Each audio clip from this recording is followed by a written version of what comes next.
అంటే మేము 45 పిల్లలు వచ్చేసి 2,45,000కి తెచ్చాము. అయితే ఈ 30 పిల్లలు అమ్మితే 20 రూపాయలు తక్కువ 2,45,000 మాకు వచ్చేసింది. అయితే మిగిలిన 15 పిల్లలు వచ్చేసి మా ప్రాఫిట్ అనమాట. ఆ 15 పిల్లలు అమ్మినప్పుడు ఎంత వచ్చిందో మేము మళ్ళీ వీడియో చేస్తా. అయితే మేము అప్రాక్సిమేట్గా ఒక 1 lakh వరకు ఆ 15 పిల్లలు కాస్ట్ అమ్మొచ్చని అనుకుంటున్నాము. అప్పుడు నేను మళ్ళీ వీడియో చేసి మీకు ఎంత వచ్చిందో క్లియర్గా చెప్తాను. అయితే ఇది ఒక్కొక్క పిల్ల వచ్చేసి 8,200 పడింది.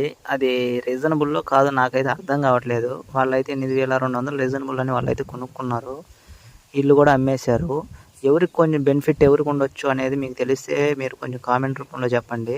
అయితే ఈ రోజు నుంచి మనతో జర్నీ చేస్తున్న 15 పిల్లలు అయితే ఇవే. మరి ఇవి కూడా ఎంత కాస్ట్ చేయొచ్చో మీరైతే గెస్ చేసి చెప్పండి.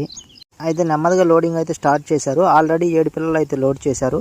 అయితే ఈ ఫీల్డ్లో ఆవేశం కంటే అనుభవం చాలా ఇంపార్టెంట్ అని మనం లోడ్ చేసి అతను చూస్తే అర్థమవుతుంది.